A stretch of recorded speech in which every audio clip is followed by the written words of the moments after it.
so good. My name is Sarah Mustafa. I'll be your interviewer today. Okay, what brings you in? Well, I'm just here to interview you about your decisions, your career, you know? Well, I hope my office is comfortable to you. It is very. Here, Thank you. hand sanitizer. Gotta keep the kids safe. Thank you so much. Of course. I appreciate that. Alrighty, so why am I here listening to your story? Well, my purpose statement is very important to me. And it took me a while to realize why I have a purpose until I sat down and I thought about it to myself. So I want to be there for my friends and my family and the animals. I used to volunteer at the animal shelter in Orlando. And I always am there for my friends when they need a shoulder to cry on, someone to laugh, and my family to know how strong I am and someone to look up to. And I want to be there for my animals because I want them to get adopted in homes and feel secure. Of course. So, explain how your purpose is related to the career choice that you chose. Well, that is a very long story. I really always try to be a positive and strong individual. And it's always very misconnected when it comes to my purpose and my values and my goals and my strengths and everything. And I always encourage all my friends and family and of course my patients to do what makes them happy.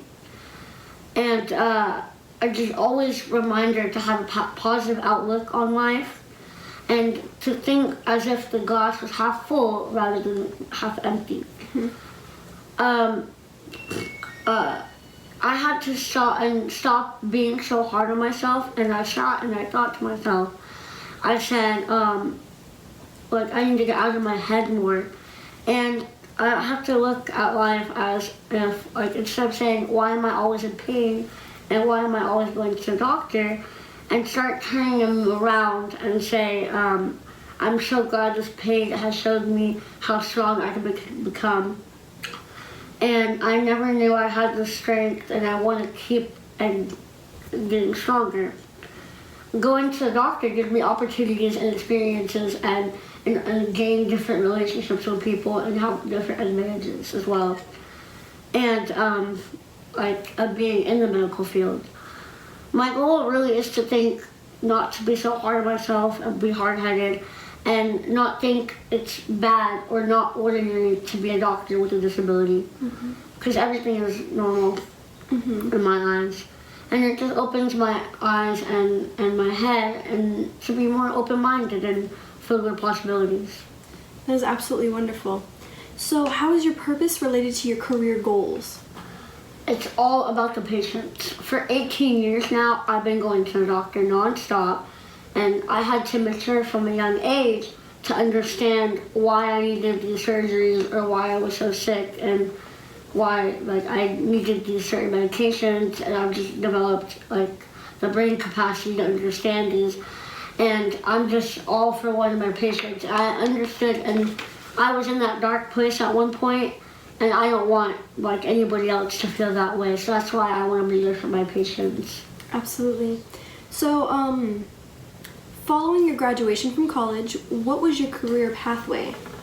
Well, that was a very long process, and I was not expecting it, but I got through it, and I wouldn't want it any other way. So I needed to attend a 4-year university and then transfer to medical school. I also needed to obtain my MD degree, and I had to be a part of the American Board of Pediatrics, and it sets the requirements for the pediatrician certification. And then I had to pray and wait for the results.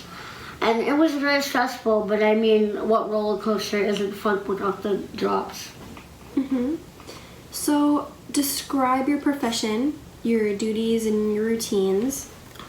So I get in the office and I just fill out a lot of paperwork, and I have to when a patient comes to me, I mostly do kid and young adolescents, and I'll treat minor injuries. I'll give any shots, make sure everybody's shots are up to date.